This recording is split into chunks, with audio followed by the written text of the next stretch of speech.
এক অবিশ্বাস্য ম্যাচ। এ যেন কোনো ফুটবল ম্যাচ ছিল না, এ ছিল একা গোলরক্ষক ভোজিনহা বনাম পুরো আর্জেন্টিনা দলের এক মহাকাব্যিক লড়াই। পুরো ম্যাচ জুড়ে অতিমানবীয় পারফরম্যান্স করে আর্জেন্টিনার বিশ্বসেরা সব তারকাদের একাই আটকে রেখেছিলেন তিনি। কিন্তু ফুটবলের ভাগ্য বড় নির্মম।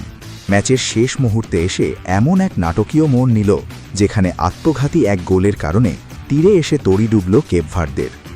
যে ভোজিনহা পুরো ম্যাচ জুড়ে বীরের মতো লড়লেন, শেষ পর্যন্ত ম্যাচ শেষে মাঠেই কান্নায় ভেঙে পড়লেন তিনি, আর কাঁদালেন পুরো আর্জেন্টিনাকে ও ফুটবল বিশ্বকে। ম্যাচের শুরু থেকেই আর্জেন্টিনা একের পর এক আক্রমণ করে আসছিল। লিওনেল মেসি থেকে শুরু করে আলবি সেলেস্তেদের ফরওয়ার্ড লাইনের প্রতিটি শট যেন চৌম্বকের মতো আটকে দিচ্ছিলেন কেপ ভার্দের এই গোলরক্ষক। আর্জেন্টিনার প্রতিটি আক্রমণ ভোজিনহার করা এক একটি অতিমানবীয় সেভের সামনে এসে মুখ থুবড়ে পড়ছিল। মনে হচ্ছিল আজ আর্জেন্টিনার কোনো জাদুই খাটবে না এই প্রাচীরের সামনে। ম্যাচ যত শেষের দিকে গড়াচ্ছিল, কেপ ভার্দের রূপকথার গল্প যেন ততই সত্যি হতে যাচ্ছিল।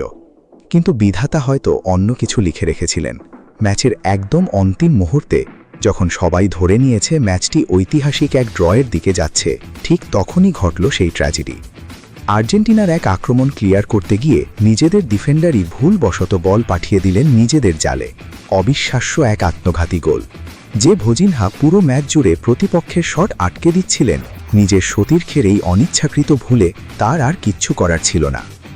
এই এক গোলেই যেন শেষ হয়ে গেল কেপ ভার্দের সমস্ত স্বপ্ন। ম্যাচ শেষের বাঁশি বাজার সাথে সাথেই মাঠে কান্নায় ভেঙে পড়েন ট্র্যাজিক হিরো ভোজিনহা।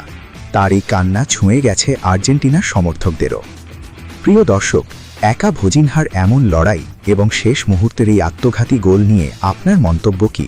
ভোজিনহার এই অতিমানবীয় পারফরম্যান্স কি আপনার হৃদয় ছুঁতে পেরেছে? আপনার মতামত অবশ্যই কমেন্ট করে জানাবেন।